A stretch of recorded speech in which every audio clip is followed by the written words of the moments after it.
Vous interrompre. Paul Biya va prendre la parole. Voilà, il se présente à la tribune. On écoute le président du Cameroun.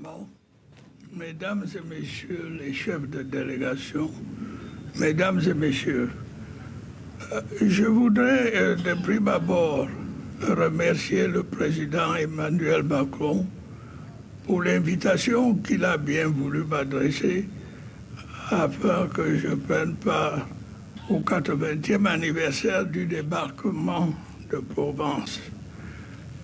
Je voudrais le remercier également pour l'accueil chaleureux qui nous a été réservé, ma délégation et moi.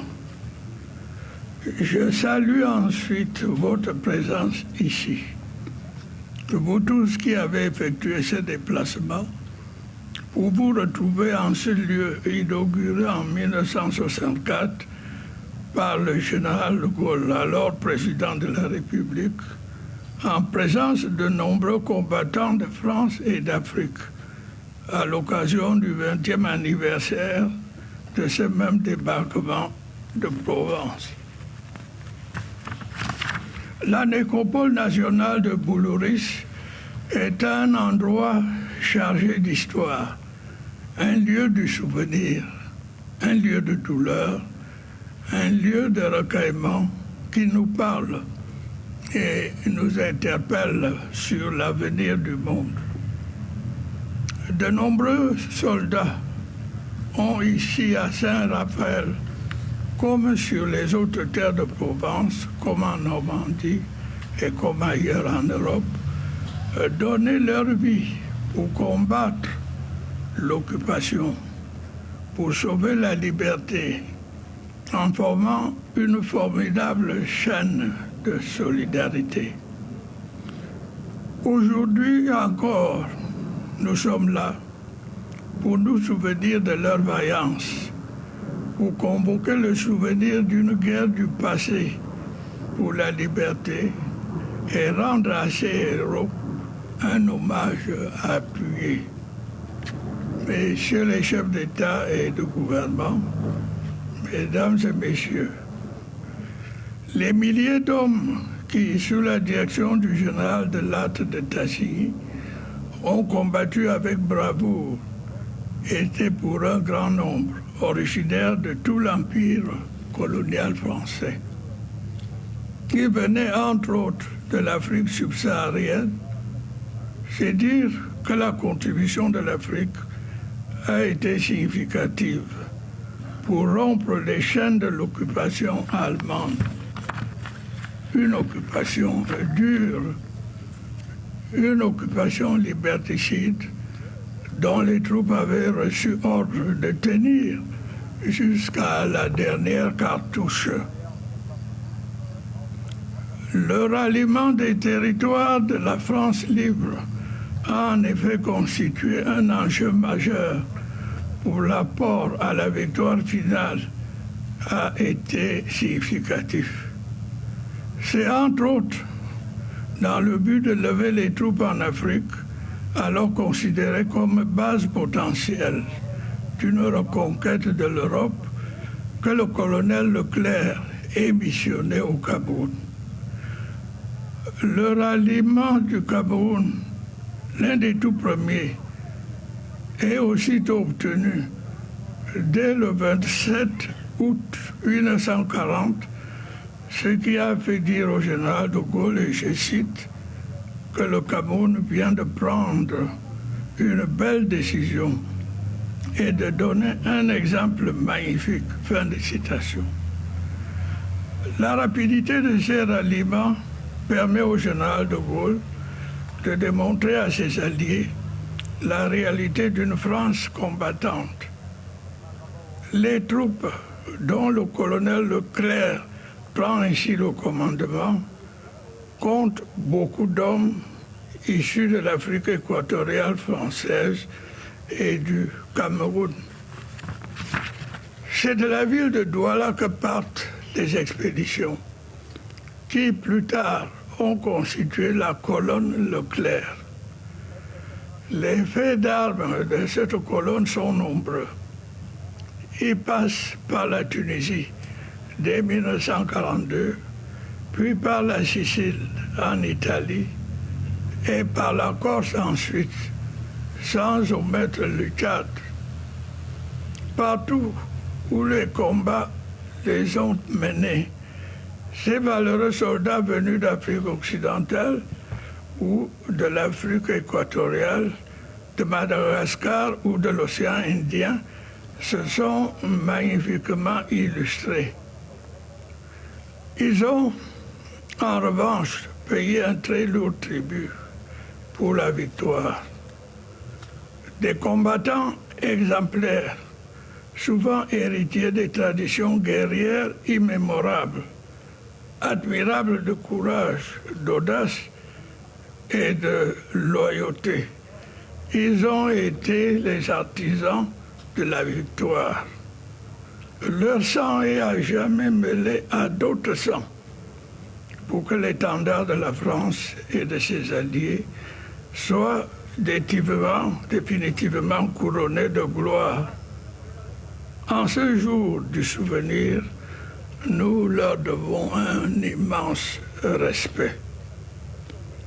Messieurs les chefs d'État et de gouvernement, Mesdames et Messieurs, il n'y aurait pas eu de victoire alliée sans l'alliance sacrée des volontaires, sans la contribution des autres peuples, sans les étrangers, sans les Noirs et autres tirailleurs.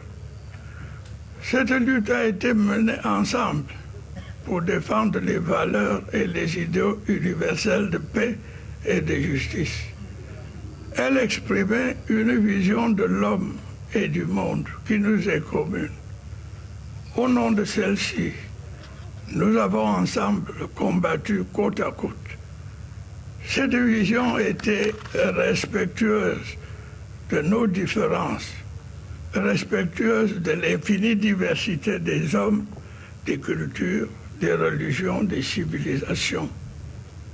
Cette vision-là reconnaît à chacun de nous un droit égal à la dignité. La solidarité exemplaire qui a ainsi prévalu reste et demeure une leçon précieuse que nous devons perpétuer et transmettre aux générations futures afin d'éviter les erreurs commises par le passé. J'ai pour ma part la conviction que la solidarité internationale et une meilleure prise en compte des attentes et des intérêts d'autres pays, particulièrement ceux du Sud, ramènerait dans le monde d'aujourd'hui une plus grande paix. C'est aussi cela le sens de notre présence ici.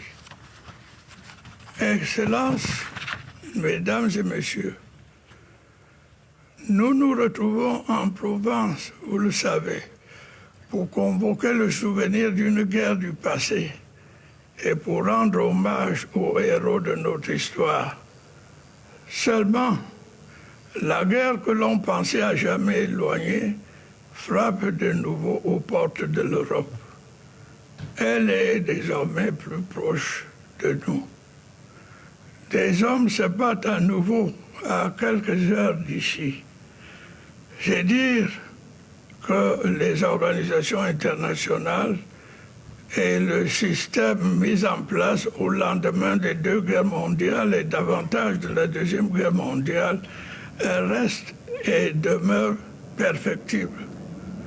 Oui, les fantômes de l'esprit de revanche, la violation flagrante de la souveraineté des États, l'intolérable mépris des peuples ressurgissent du passé pour s'imposer dans notre quotidien. Le droit international diversement interprété, l'instrumentalisation des droits de l'homme, l'oubli ou le défi des autres guerres, la volonté permanente de dominer, d'exploiter, de construire un monde à son unique avantage, sont entre autres les ombres qui nous guettent aujourd'hui et dont notre présence ici devrait révéler la lueur. Cette commémoration doit aussi pouvoir mettre en exergue notre responsabilité collective dans la préservation de la paix et de la liberté dans le monde. Il nous faut trouver des réponses aux questions et causes qui sont le terreau du terrorisme, de l'injustice, de la crise de confiance qui s'observe vis-à-vis du multilatéralisme pour espérer faire vivre la concorde et rendre le monde plus sûr.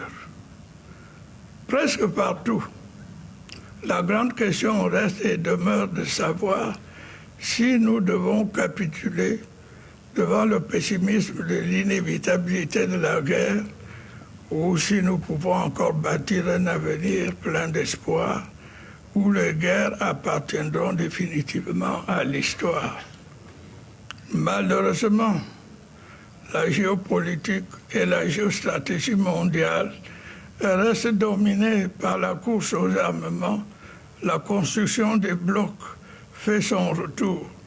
La guerre froide dont la chute du mur de Berlin a sonné le glas est à nouveau d'actualité. De nouveaux acteurs, à l'instar des sociétés paramilitaires privées, agissent ça et là. Et la guerre se fait désormais par procuration. Si rien n'est fait, le monde se dirige de nouveau vers une ou plusieurs guerres aux conséquences incalculables.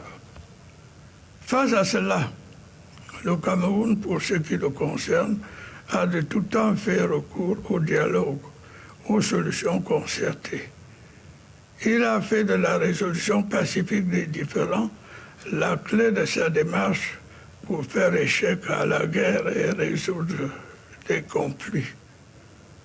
En définitive, je veux ici saluer l'organisation de cette commémoration qui constitue une excellente occasion d'encouragement de la solidarité entre les nations pour construire la paix et faire face ensemble aux grands problèmes de notre temps. Je vous remercie de votre aimable attention.